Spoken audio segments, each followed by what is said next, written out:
BJP को बार बार ये कहना पड़ रहा है कि आरक्षण को कोई खतरा नहीं है।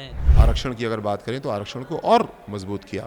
जो डराने की कोशिश लोग कर रहे हैं, मुझे विश्वास है इसको सिरे से नकारा जा रहा है। कितना न्यायोचित है धर्म के आधार पर आरक्षण देना? धर्म के आधार पे प्रतिनिधित्व के लिए आरक्षण दिया जाना, ये मूल भावना संविधान की बाबा साहब द्वारा जो ड्राफ्ट बनाया गया उसकी नहीं है। कितना खतरनाक है टेक्नोलॉजी का जिस तरह से दुरुपयोग अब पार्टियां करने लगी हैं? ये बहुत खतरनाक है।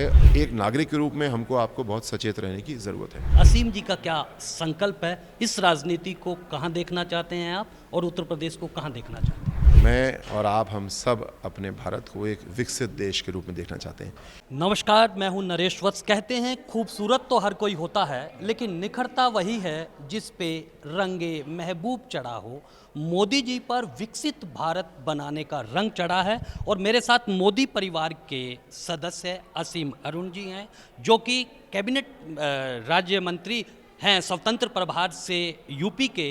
आपका स्वागत है ब्रॉडकास्ट मंत्रा में। बहुत बहुत धन्यवाद आपका। मैं आपसे ये जानना चाहता हूँ कि क्यों आपको आखिर बीजेपी को बार बार ये कहना पड़ रहा है कि आरक्षण को कोई खतरा नहीं है, संविधान को कोई खतरा नहीं है, इसकी सफाई क्यों देनी पड़ रही है असीम साहब? सफाई नहीं, ये हम अपने संकल्प को और मजबूत करते हैं सम्मानित नागरिकों के सामने, क्योंकि चुनाव है, सम्मानित वोटरों के सामने रखते हैं। इसलिए भी क्योंकि इंडी गठबंधन, अन्य विपक्षी पार्टियां काफ़ी समय से एक गलत नैरेटिव, एक गलत वृत्तांत चलाने की कोशिश कर रही हैं। वो आज तक सफल नहीं हुई। इस चुनाव में फिर उन्होंने इसको उठाने की कोशिश की है। भारतीय जनता पार्टी आदरणीय मोदी जी के नेतृत्व में संविधान को और मजबूत करने के लिए काम करती रही है। जो हमारी मूल भावना संविधान की है, सामाजिक न्याय की यात्रा, उसमें आरक्षण की अगर बात करें तो आरक्षण को और मजबूत किया। ईडब्ल्यूएस को आरक्षण की व्यवस्था की, महिलाओं को 1/3 आरक्षण की व्यवस्था अभी हाल में की है, वो लागू होगी। तो प्रधानमंत्री जी ने संविधान का जो बेसिक स्ट्रक्चर है उसको और मजबूत किया। जो संशोधन उसके दायरे में हो सकते हैं उनको केवल करने की कोशिश की गई, और भविष्य में भी केवल उन्हीं को किया जाएगा। और जो संशोधन की आवश्यकता है उतना आशीर्वाद तो जनता हमको दे ही रही है। इसमें जो डराने की कोशिश लोग कर रहे हैं, मुझे विश्वास है इसको सिरे से नकारा जा रहा है। किंतु औपचारिक रूप से, आधिकारिक रूप से भारतीय जनता पार्टी इसके ऊपर इस बात को रखती है कि हम लोग सामाजिक न्याय की यात्रा को बढ़ाने के लिए, संविधान के बेसिक स्ट्रक्चर को मजबूत करने के लिए हमेशा काम करते रहें, आगे भी काम करेंगे। ये हमारा संकल्प है, ये हमारा वादा है, ये हमारी गारंटी है। धर्म के आधार पर आरक्षण देने की बात कर्नाटका में कर रही है कांग्रेस, कर रही है, और बड़ा मुद्दा ये बना रहा है। कितना न्यायोचित है धर्म के आधार पर आरक्षण देना? किसी भी तरीके से न्यायोचित नहीं है, क्योंकि आरक्षण का मतलब है समानता उत्पन्न करना, इक्वालिटी ऑफ अपॉर्चुनिटी देना। इसकी ज़रूरत क्यों है?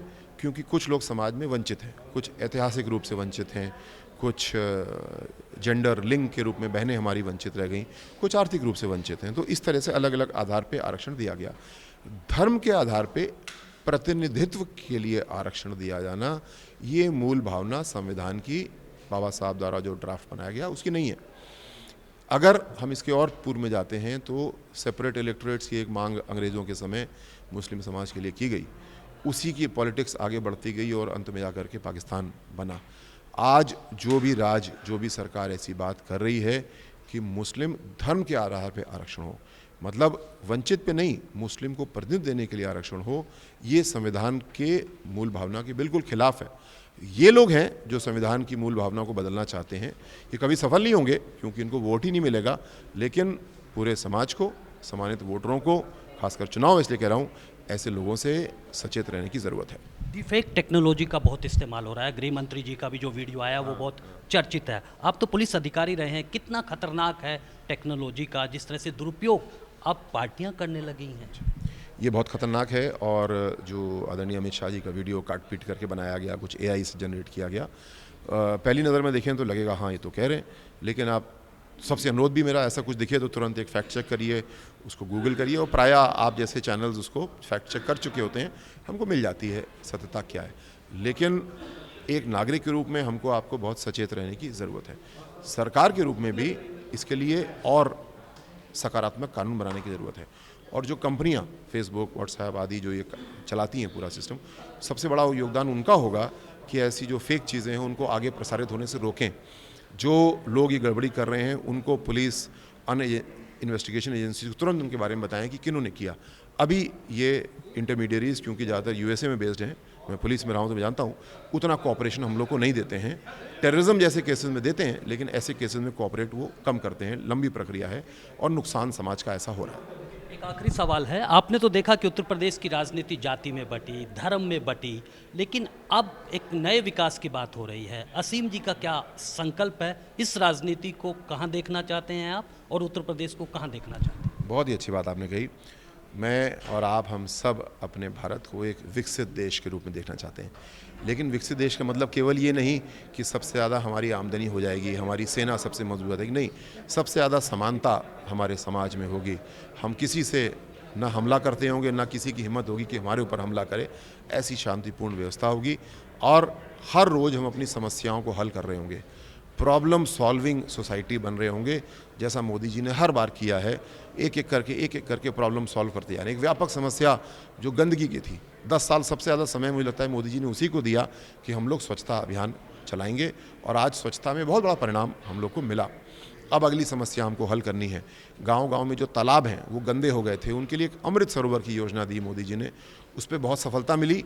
जो अभी काम बचा है हमको वो पूरा करना है। तो समस्याओं का हल करने वाला समाज हमें बनना है और हम विकसित भारत एक एक सीढ़ी बनते चलते हुए बन जाएंगे। बहुत बहुत शुक्रिया। तो ये था कि समस्या से ज़्यादा समाधान की तरफ जो है वो आपको आगे बढ़ना है। असीम जी का यही संकल्प है। तो आज के लिए बस इतना ही। आप बने रहें ब्रॉडकास्ट मंत्रा के साथ। बीजेपी को बार बार ये कहना पड़ रहा है कि आरक्षण को कोई खतरा नहीं है। आरक्षण की अगर बात करें तो आरक्षण को और मजबूत किया।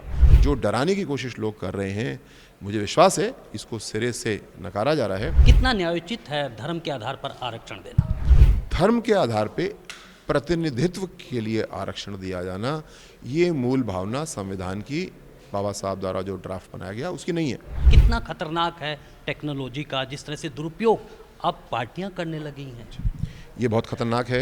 एक नागरिक के रूप में हमको आपको बहुत सचेत रहने की ज़रूरत है। असीम जी का क्या संकल्प है?